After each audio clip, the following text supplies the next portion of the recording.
어느덧 한 해를 마무리하는 12월입니다. 겨울 찬바람과 함께 이 새해가 성큼 눈앞에 다가왔음을 느끼는데요. 그 어떤 때보다 이 제주 도민사회에 이슈가 많았던 한 해였던 것 같습니다. 오늘은 이종우 서귀포 시장님을 모시고 좀 진솔하고 담백한 이야기를 나눠보겠습니다. 시장님 안녕하십니까? 네, 안녕하십니까. 좀 시간이 상당히 빠른 것 같습니다. 민선 8기 첫 행정시장으로 임명된 지 벌써 100일이 지났는데요. 이 100일이라는 시간이 과시적인 성과를 보여주기에는 좀 짧은 시간인 것 같습니다. 지난 8월 23일 취임 첫날부터 지금까지 누구보다 바쁜 나날을 보내셨을 것 같은데요. 좀 감회도 남다를 것 같은데 어떠신가요? 예, 정말 막 고3 수능생이 버금가는 빡빡한 일정을 보낸 것 같습니다. 그나마 이제 다행인 게 제가 뭐 처음 취임해서부터 이 소통을 강조해서 그랬는지 모르지만 이게 어떤 사명감으로 하고 있다고 하면 스트레스를 받았을는지 모르지만 그렇지 않아서 참 다행입니다. 그래서 정말 너무 정신없이 바쁜 날을 보내고 있습니다. 또 취임 100일 기자회견에서 이 논어의 이청득심, 귀 기울여 경청하면 마음을 얻을 수 있다를 강조하셨는데요. 서귀포 행정을 이끌어가는 현장 소통 행정에 집중하고 있다라는 의지로 보여지는데요. 이제 취임 100여일 동안 현장 소통 행정을 통해서 좀 갈등을 해소한 사례가 있다면 간단하게 설명을 해주십시오. 예. 하여튼 소통은 제가 취임 초에도 밝혔고 이는 뭐 임기 말까지 초심을 잃지 않고 계속하겠습니다. 그래서 시민들의 의견을 잘 들어서 그 의견을 시정에 반영하는 게 성공률도 높고 시민 만족도도 높일 수 있다고 보아집니다. 그래서 지금까지 하여튼 여러 단체, 마을, 기관 뭐 거의 뭐 100여 곳 이상을 방문한 것 같습니다. 그렇지만 뭐 크게 뭐 갈등 관리로서 성과를 내세울 만한 건 없습니다만은 그나마 제가 취임 때부터 무겁게 얘기했던 강정의 문제는 아직 좀 첫 단추를 끼웠다고 하지만 좀 희망이 보이기 시작했다. 그래서 이런 초심 잃지 않고 잘 이끌어 나가면 좀 길게 보면 갈등도 해소되지 않겠나. 그리고 현재 진행형인 공항 문제는 정부 정책에 따라서 제가 잘해서 찬성 반대 또 찬반을 목소리를 내지 않는 다수의 침묵을 지키는 이런 주민들의 의견도 잘 관리해서 나중에 어떤 결과가 나든지 간에 하여튼 우리 지역 주민들 간의 갈등을 최소화하는 데 노력을 하겠고 또 작은 성과지만 꼭 말씀드리고 싶다면 제가 와서 시장실에서 만났던 중에 제가 오기 전에 그러니까 작년도 예산에 반영돼서 그 해결이 안 됐던 부분이 올해 2월 된 예산. 금년에 해결이 안 되면 그 예산 자체가 없어지는데 이 부분은 제가 잘 설득을 해서 그분이 좀 불만족스럽지만 그래도 잘 해결된 작은 사례. 그리고 마을 사례로 놓고 볼 때는 제 기억에 색달마을 관계자들과 대화 속에서 그분들이 그 중문 해수욕장을 관리하는데 그 해수욕장에 이해관계가 있는 분들은 어촌계 동의만 받고 마을의 동의가 안 되다 보니까 이런 갈등들이 있었습니다. 근데 또 이게 법적으로 마을의 동의를 행정에 요구할 수는 없고 이런 부분 좀 재량 행위로 풀어나가면 된다고 해서 제 소견을 밝혔더니 그 마을 회장이라든지 관계자들이 기꺼이 해서 내년부터는 기대하겠다고 이렇게 작은 만족을 얻고 가는 걸 보면서 기쁨을 느낍니다. 네, 그리고 또 이 예래형 휴양형 주거단지 좀 조성을 위해서 또 시장님께서 지원협의회를 구성해서 좀 운영하는 좀 그런 소중한 결실도 있었던 것 같습니다. 네네. 네. 그리고 이제 이 갈등을 해결하기 위해서 아까 계속 이 소통과 공감이 가장 중요한 것 같다라고 말씀을 하셨는데요. 앞으로 이 우리 서귀포시정이 풀어가야 할 가장 큰 현안이 있다면 무엇일까요? 하여튼 정말 현안이 너무 많습니다. 그래서 꼭 강조를 한다면 앞서 말씀드렸던 어떤 갈등 관리, 제2공항이라든지 기타 다른 갈등 관리가 중요하고 두 번째로는 우선적으로 우리가 역점을 둘 게 고령화 시대 대비라고 봐집니다. 익히 알다시피 우리 서귀포시는 2021년도부터 이미 초고령화 사회에 들어갔습니다. 이 고령화 시대를 풀어나가기 위해서는 이게 여러 가지 선순환 구조가 있다. 다시 말씀드려서 청년의 유출을 막고 유입을 하기 위해서는 좋은 일자리를 만들어야 되는데 이런 일자리를 만들기 위해서는 아까 말씀드렸던 그 대형 사업들이 정상화가 되어야 된다. 이런 게 있고 또 하나 그 고령화되는 노인들이 그 우리가 복지를 촘촘히 신경 쓰고 있다고 하지만 아직도 이런 사각지대들이 많은데 그런 부분들을 풀어나가야 되고 또 우리 서귀포시는 산업구조상 가장 많이 차지하는 게 관광입니다. 근데 최근에 이 코로나 팬데믹 이후에 여러 가지 그 변화들이 오는데 우리가 말로는 웰니스 관광이니 문화 관광이니 하지만 아직 구체화된 것들이 잘 없습니다.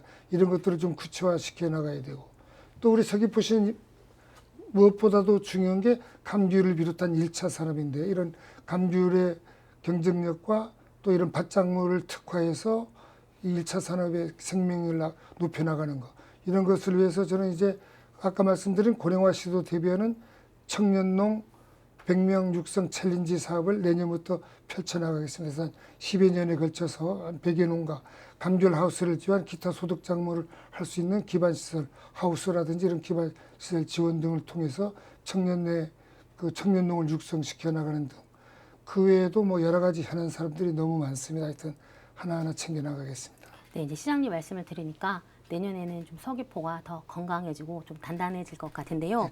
또 이번 취임 100일 기자회견에서 서귀포시가 대형 콘서트를 개최하겠다라고 하시면서 이 K-팝을 주제로 한 전 세계적인 축제 아이템을 발굴해서 이 문화와 관광이 어우러지는 이제 명품 도시를 만들겠다라는 야심찬 포부를 밝히셨는데요.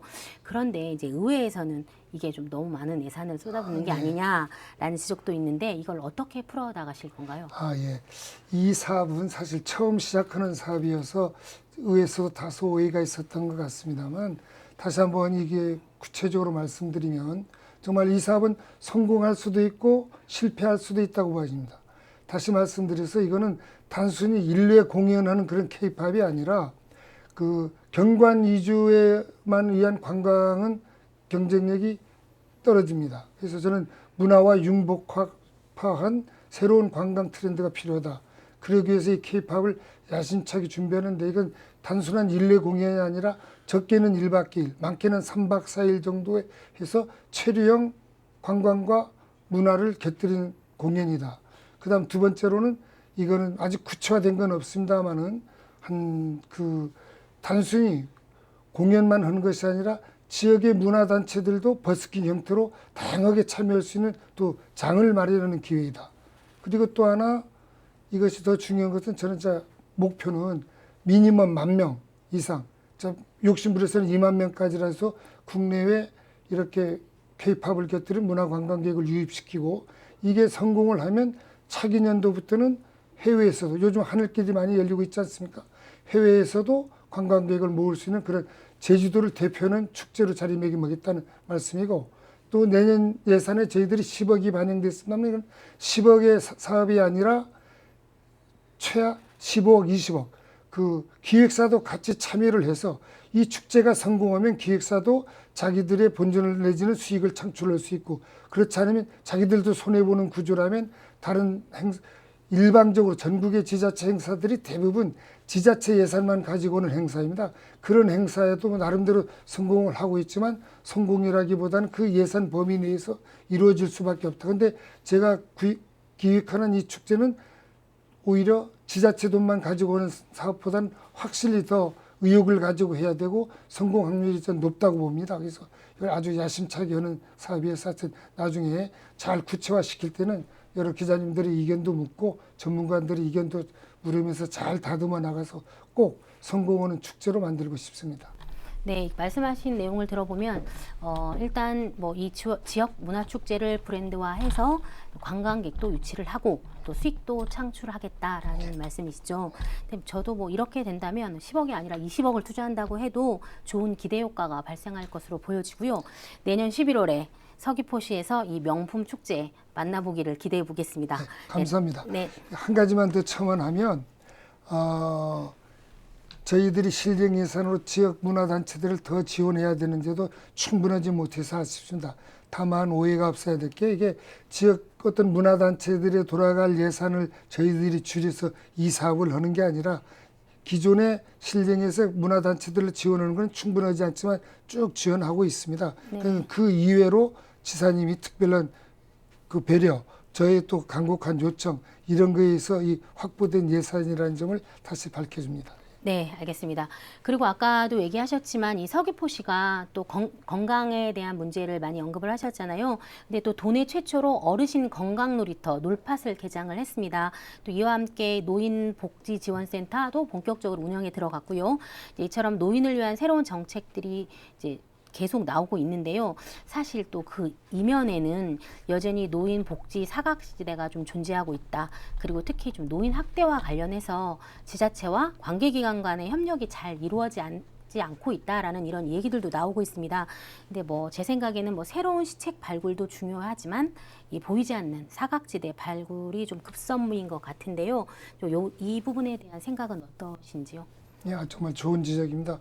얼마 전에 있던 그 요양원에서 그런 일도 사실은 뭐 전문가들에 의해서 노인 학대라고는 안 되고 일반 사례라고 판정이 되어 있지만 저는 이것도 정말 여러 가지로 안타깝게 생각합니다. 노인 학대가 아니더라도 일반적인 사례라도 잘 관리를 해서 그런 일이 없어야 된다는 게 저희 생각이고 관련 공무원들에게도 이런 사실을 잘 주시시켰고요. 그 놀판만이 아니라 저는 그 경로당 중심으로 노인들이 다양하게 여러 가지 복지 문제들이 풀어져 나가야 된다고 보고 그 외에도 뭐 더 촘촘히 챙겨 나가겠습니다. 네, 그리고 또 뭐 연결되는 질문인데요. 또 서귀포시가 상대적으로 이 의료 인프라가 좀 부족한 편입니다. 맞습니다. 2035년에 서귀포의 경우 65세 이상 노인이 한 30.5%를 차지할 것으로 예상을 하고 있습니다. 근데 현재 제주시에는 10개 요양병원이 있습니다. 근데 서귀포시에는 아직 하나도 없어서 좀 낙후된 의료 인프라 현실을 보여주는 게 아니냐라는 지적도 나오고 있는데요. 또 이런 가운데 우리 헬스케어 타운에 요양병원을 설치해야 한다라는 목소리도 계속 나오고 있습니다. 계획이 있다면 맞습니다. 저희들이 뭐 이 요양병원만 아니라 의료시설은 전반적으로 제주시에 비해서 저희들이 아주 열악합니다. 특히 요양병원은 아까 우리 사회자님이 지적대로 지금 전무한 상태인데 우선 내년도에 공립요양원 부지를 확보하기 위해서 좀 노력 중에 있고 거의 이거는 좀 실현 가능성이 높다고 보고 또 오늘 이 자리에서 처음으로 밝히는 겁니다만은 제가 얼마 전에도 그 민간 독재가와 만나서 여러 가지 깊은 대화를 나눴는데 그 개인이 이런 요양병원 부지를 사서 이걸 어떤 공공기관에서 내지는 아니면 어떤 종교기관이라든지 위탁해서 운영할 수 있는 키트를 준비하고 있습니다. 그래서 이런 것이 되면 전무한 상태에서 그나마 한 2군데 정도만 서귀포 요양병원이 들어선다면 지금보다는 좀 많이 나아지지 않겠느냐. 그리고 이 문제는 앞으로도 우리 고령화 시대에 대비해서 적극적으로 우리 행정이 대비해 나갈 생각입니다. 그리고 현재 이 서귀포 의료원 부설 요양병원 신축도 추진하고 계시죠? 네, 그렇습니다. 예, 그 부설병원은 그러면 어디에 들어서는 지금 건가요? 그 좀 구체적으로 말씀드리면 지금 우리 서귀포 의료원 근처에는 그 JDC가 소장하고 있는 땅이 있습니다. 그래서 그 땅을 저희들이 매입하려고 지금 공유재산 계획에 반영하려고 노력하고 있습니다. 그러면 이제 곧 앞으로는 서귀포 의료원 부설 요양병원 하나, 그리고 아까 말씀하신 어떤 독지가분께서 땅을 제공을 하고 이제 공공기관이 운영하는 위탁 방식으로 해서 한 2개가 생긴다는 말씀이시잖아요.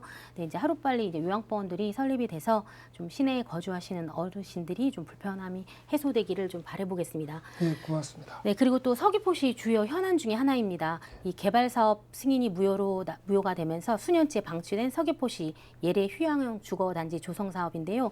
이제 이거를 어떻게 풀어 나가느냐인데요. 또 제가 앞서도 말씀드렸지만 이 조성 사업 정상화를 위해서 지원 협의체를 꾸리고 또 첫 지원 협의회가 열렸어요. 그리고 또 우리 시장님께서는 공동위원장도 맡고 계십니다. 그렇다면 이 공동위원장으로 어떤 역할을 하실 건지 또 어떤 해법을 가지고 계신 건지 좀 궁금합니다. 예, 그 예래형 휴양주거단지 문제는 사실은 JDC의 문제지만 저는 서귀포시에 일어나는 일은 어느 기관의 문제가 아니라 모두 서귀포시의 일이라는 생각으로 임하고 있습니다. 그나마 다행스러운 게 그 예래형 주거단지 문제가 토지주들과의 갈등이 오랜 시간이 되다 보니까 토지주들은 토지주대로 JDC는 JDC로 서로 절박함을 느끼고 있는 상황이고 마침 제가 시장으로 와 있는데 저는 시장으로 오기 전에 자연인의 입장이 있을 적에는 그 JDC나 행정에 대해서 그 지역 주민들을 보듬지 못하는 것에 대한 불만의 얘기를 아주 공공연히 자주 했었습니다. 어쩌면 이런 것들이 그 토지주들하고도 교감이 되는 사례가 되지 않았나 보아서 제가 시장으로 와서 이 문제를 거론할 때 우리 공직자들이나 주변의 분들이 정말 씨알도 안 먹힌다. 그쪽엔 대화도 안 된다고 그러는데 막상 제가 현장에 들어가서 그분들과 대화하다 보니까 예상외로 공감대가 많습니다. 다만 이거는 어떤 그 토지주 대책위원회 총회의 어떤 뭐 의결로 해결될 수 있는 일이 아니라 법적인 소송 문제이기 때문에 또 엄밀히 들어가면 개개인의 문제입니다. 그렇지만 우리가 좀 적극적으로 나서서 이렇게 JDC에게는 토지주 입장이 좀 서도록 하고 토지주들은 어떤 법원 판결 나기 이전에 대법까지 가서 장기간 끄는 것보다는 지금까지도 오랜 세월을 끌어왔지만 좀 법원에서 1심 판결 이전 조정에 의해서 서로 합리적으로 받아들여져서 이 토지 문제가 해결이 되면 나중에 또 JDC가 기존과는 다른 어떤 서귀포시의 미래에 맞는 더 보다 나은 어떤 발전 계획이 있지 않겠냐 이렇게 희망을 해봅니다. 그래서 아직 토지주들은 JDC에서가 먼저 그런 안을 내놓으라고 하는 입장이고 JDC는 아직 이게 뭐 용역 중이어서 그런지 아직 구체적인 안을 내놓지는 못하고 있습니다. 그러나 저는 어떤 합리적인 안이 나올 거라고 보고 우리 예래 주민을 비롯한 토지주들이 잘 협조해 주어서 이 문제가 잘 원만하게 해결이 되어서 우리 서귀포시에 좀 밝은 미래로 갈 수 있는 디딤돌이 되었으면 정말 좋겠습니다. 어쨌든 그러니까 JDC가 진행하고 있는 협상 기준을 마련한 이렇게 컨설팅 결과가 나오면 이제 JDC와 토지주 간의 원만한 해결이 될 수 있도록 지속적으로 이렇게 협의 지원체를 운영해 나가겠다 이렇게 보면 그렇습니다. 되겠죠. 그럼 우리 시장님께서는 이 앞으로 이 예래형 휴거단지 휴양왕 주거단지 사업이 정상화될 수 있도록 좀 중재자 역할을 많이 하셔야 될 것 계속 같습니다. 그렇게 노력하겠습니다. 네, 그리고 시장님께서 취임 당시에도 이 서귀포시 시민들의 건강 개선이 중요한 해결 과제로 좀 꼽으셨습니다. 그리고 이제 이에 대한 노력을 멈추지 않겠다 이러라는 강한 의지를 좀 보이셨는데요. 한 100여일이 지난 동안 이 서귀포시 이 건강 증진을 위해서 해온 일들과 앞으로 또 어떤 계획을 가지고 있는지 좀 설명 부탁드리겠습니다. 네. 사실 이게 여기서 하나 좀 말씀을 드리고 싶은 게 저희들이 그 건강 지표가 전국에서 비교했을 때 낮은 건 사실입니다. 그러나 그렇게 절망적이지 또한 않습니다. 그러나 저는 이거를 강조하는 게 시민들이 건강하기 위해서 좀 자극적으로 좀 의도적으로 한 표현이 있다는 점을 이해해 주시고요. 제가 시장으로 취임해 보니까 하기 전부터 관심을 가졌지만 또 취임해 보니까 이렇게 그 문서화는 잘 됐습니다. 근데 제가 볼 적에 그 문서화된 대로 집행이 잘 돼야 되는데 그런 부분이 좀 미진해 있다. 그래서 이거 좀 구체적으로 좀 잘해야 되겠다 해서 이번 그 연초에는 직제 개편에 반영을 해서 어떤 그 태스크포스 팀을 만들어서 잘 계획되어 있는 것을 잘 집행할 수 있도록 집행부서와 또 집행이 제대로 잘 되고 있는지를 확인하는 이런 팀을 만들어서 하면 좀 지금보다는 더 체계적이지 않겠느냐. 특히 이거는 제가 볼 적에는 우리 일반 성인들보다는 어린이집, 초등학교 이 어릴 때 몸에 배인 습관이 평생을 간다고 봐서 그런 쪽에 중점을 두겠고 마침 이번에 새로 바뀐 교육장님이라든지 교육청 관련 공무원들도 의지가 상당히 높습니다. 그래서 협조도 잘 되고 있어서 기대를 합니다. 그래서 이거는 제 임기 내 성과는 얻지는 못하겠지만 이렇게 잘 발판을 다져놓으면 우리 서귀포 시민들이 건강지수를 훨씬 개선할 수 있다. 저는 이렇게 자신합니다. 네.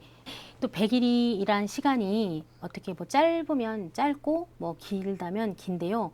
이제 100일 동안 이 활동을 해보신 결과 가장 좀 기억에 남는 사안이 있다. 이런 게 있으면 좀 설명 부탁드리겠습니다. 가장 기억에 남다 하기보다는 제 자랑 같지만 이제 와보니까 제가 시장으로 오기 전에 내정됐다고 들은 때부터 시장으로 취임한 때 중에 제가 많이 받는 것 중에 주민들이 그 공무원들이 인하가를 함에 있어서 그 재량 행위에 의해서 불가되는 게 많다는 의견을 많이 들었습니다. 네. 그래서 저는 이제 취임하고 나서 관련 공무원들에게 신신당부하는 것이 사실 불법인 것을 제가 시킨다고 해서 들을 공무원이 한 분도 없지 않습니까? 근데 재량 행위에서 가능한 부분에 대해서는 저는 이것을 가능하게 혐으로 인해서 더 많은 문제를 야기하는 것 외에는 무조건 주민 편에 져서 해줘야 된다는 것을 강조하고 있습니다. 그래서 그래서 제가 구체적으로 제가 직접 그 이해관계자들과 관련 공무원들을 이 자리에 모아놓고 양쪽에서 뭐 법적인 지식으로 제가 그분들을 따라갈 수가 없지 않습니까? 그러나 상식적인 면에서 판단하면서 사업자들이나 주민 의견을 들어보고 또 우리 관련 공무원들의 의견을 들어보면서 조정했을 때 푼 사건 그런 민원들이 여러 건이 있습니다. 이럴 때 정말 작지만 큰 기쁨을 느끼고 또 오히려 이게 피드백에 대해서 주민들로부터 아 시장이 바뀌니까 뭔가 달라지고 있다는 얘기를 들었을 때가 가장 기쁩니다. 이건 아주 작은 일이지만 이런 일이 점차 확대돼 나가면 시민들 만족도도 높고 우리 행정의 신뢰도 더 깊게 쌓여가지 않을까 이렇게 생각을 해봅니다. 또 제가 보기에는 제가 가장 기억에 남는 거는 1차 산업 분야 예산을 올해 대비 한 22% 정도 증액 편성하셨더라고요. 이 부분에 대해서 좀 설명을 해주세요. 예, 감사합니다. 제가 미처 또 생각지 못했던 부분을 우리 사회자님이 지적해 주셔서 감사한데 정말 그 1차 산업은 좀 길게 말씀드리면 오래전부터 모든 뭐 정치하시는 분들이나 행정하시는 분들이 보호 육성을 하겠다고 하지만 궁극적으로 보면 타 산업에 비해서 늘 열세 위치에 있었습니다. 그래서 뭐 제가 왔다고 해서 뭐 제가 도깨비 방망이를 든 것도 아니고 일거에 해결할 수는 없지만 그래도 전년 대비 우리 전체 예산이 한 7% 정도 불어나는 것에 비해서 1차 산업 분야는 한 22% 이상 아주 3배 이상 불어났다. 그래서 물론 이것도 1차 산업에 종사하는 그 우리 축산 농가들에게는 만족하지 못하지만 그래도 이런 작은 변화들이 우리 서귀포시가 1차 산업에 애정을 갖고 있다는 데 이해를 해주시고 하여튼 가능한 한 점차적으로 계속 신경 쓰겠다는 다짐의 말씀을 드립니다. 네, 이 서귀포시의 생명산업인 1차 산업을 두텁게 지원을 하셔서 민생경제를 뒷받침하는데 저는 큰 도움이 될 것이라고 생각하고 있습니다. 고맙습니다. 네, 네, 이제 이렇게 숨가쁘게 달려왔던 이제 올 한 해가 벌써 이제 12월 그리고 이제 중간에 들어서고 있는데요. 올 한 해 정말 고생 많으셨습니다. 그리고 이제 끝으로 서귀포 시민들에게 전하고 싶은 말씀과 좀 새해 덕담도 함께 해주시고요. 그리고 이거는 깜짝 질문입니다. 이 시장님께서 생각하는 서귀포는 어떤 의미를 담고 있는지도 좀 설명을 부탁드리겠습니다. 서귀포 시민 여러분, 제가 시장으로 부임해서 지금 100여일이 지나고 있습니다. 여러분들에게 더 가까이 다가가려고 노력을 하겠습니다. 올 한 해 얼마 안 남았지만 칼물이 잘하시고 다가오는 새해년 개묘년에도 시민 여러분 모두가 행복했으면 좋겠습니다. 그리고 우리 사회자님 깜짝 질문에는 저는 우리 서귀포 시민이 그 행복한 시민이 되기 위해서는 아까 제가 늘 말씀드리는 첫 번째로 건강해야 된다. 이 건강은 우선 육체적인 건강이고 이걸 속에서는 운동을 많이 해야 된다는 걸 강조드리고 두 번째는 정신적 건강입니다. 이 정신적 건강을 위해서 저는 시장으로서 이런 문화활동과 평생교육에 역점을 두겠습니다. 그래서 우리 시민 여러분들이 보다 더 그 밥상머리에서 문화를 가지고 다음 주에 있을 공연을 가지고 어제 있었던 그 전시회를 가지고 이런 밥상머리 대화가 그런 대화가 되기를 바라면서 그러다 보면 우리 시민 모두가 행복도 만족지수가 다 높지 않겠느냐. 또 그런데 저희 행정은 일조를 계속 기해나가겠다는 다짐의 말씀을 드립니다. 건강한 정책을 펼쳐서 시민들이 늘 행복하게 네, 그렇게 가름을 하겠고요. 이제 2023년 새해에는 좀 더 새로운 서귀포를 기대해도 좋을 것 같습니다. 오늘 소중한 시간 내주셔서 정말 감사합니다. 고생하셨습니다. 네, 감사합니다.